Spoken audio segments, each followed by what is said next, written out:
Here's a riddle.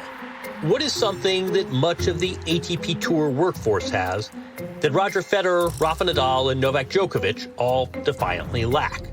Answer: the big three may have a stash of major titles, but many of their colleagues have a stash residing above their upper lip. While attention is, as it should be, focused at the top, the holy trinity of players closing in on 60 majors among them, this has obscured another point. This is a golden age for facial hair in tennis.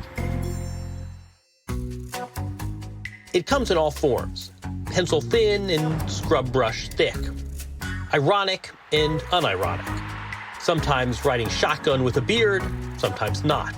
Stefanos Tsitsipas looks like he was born with a 5 o'clock shadow. In 2019, he shaved, lost a few matches, and then declared that he feels less of a player when he lacks facial hair. The mustache in tennis has a rich history. There was a time that Stan Smith's most famous accessory was not his shoes. The signature of John Newcombe was, and still is, the upside-down U under his nose. Newcombe may have beaten Jan Tiriac in their head-to-head match, but you could argue he trails Tiriac face-to-face. Jimmy Connors sometimes played with a stash and even went full beard. Same, of course, for AA and BB, Andre Agassi and Bjorn Borg. Then there's Marcelo Rios, who looked like a hipster when he played and still does today. Why the clean shaves among the big three? A combination of form and function. These are stars with clean-cut images to maintain. Heck, Roger Federer even spent years endorsing Gillette. He can't look like a roadie for Metallica. He briefly went without shaving, but his wife and daughters gently encouraged him otherwise. Also, you have to be comfortable on the court. Just as Andy Murray once administered himself a mid-match haircut, pruning one less distraction, Nadal grew a COVID beard, and then took it away as soon as he returned to playing. The big three may set the standard for tennis, but they don't necessarily set the style.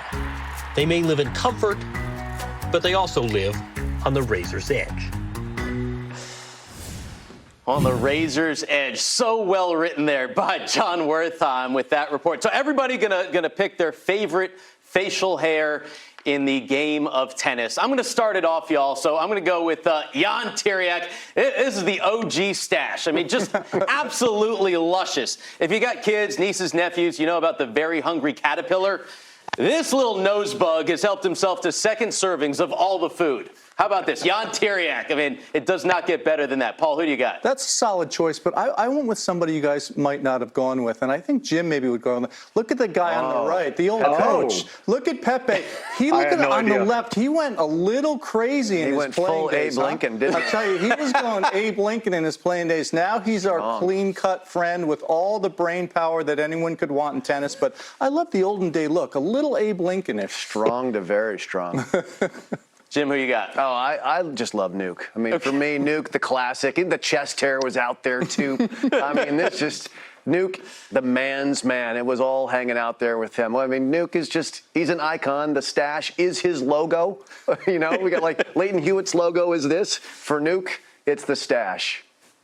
Andy, bring us home.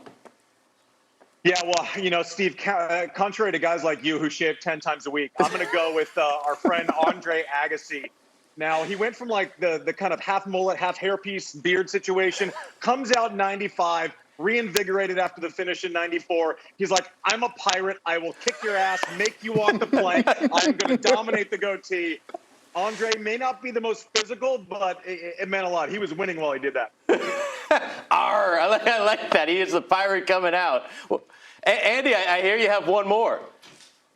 Well, I wanted to see what you all would look like if you have actually upped your stash game. So here we are, the very boring broadcast team of tennis. Oh, there we go. And there we go. Wow. That's it. If only. I got the old Raleigh fingers. Remember the Raleigh fingers? Yeah. They couldn't find any kind of coloring that would work with what I've got, so that's what they went with. I like it's a little French for Jim. Yours is like horsehair. Weissman looks like a horsetail. But I got to think 2 out of 3 of you can't grow a mustache, so I don't know. And if you weren't sure why we wanted you on the show, it's for stuff like this that it's so vital for our tennis community. I'm going to try and make that. I'll start juggling too. It'll be no problem. All right. Well, you know, by Saturday you may have this all filled in, Andy. I mean, you may have the full mustache. All right, we're gonna get back on track. We'll be back after this. Exhausted. We don't.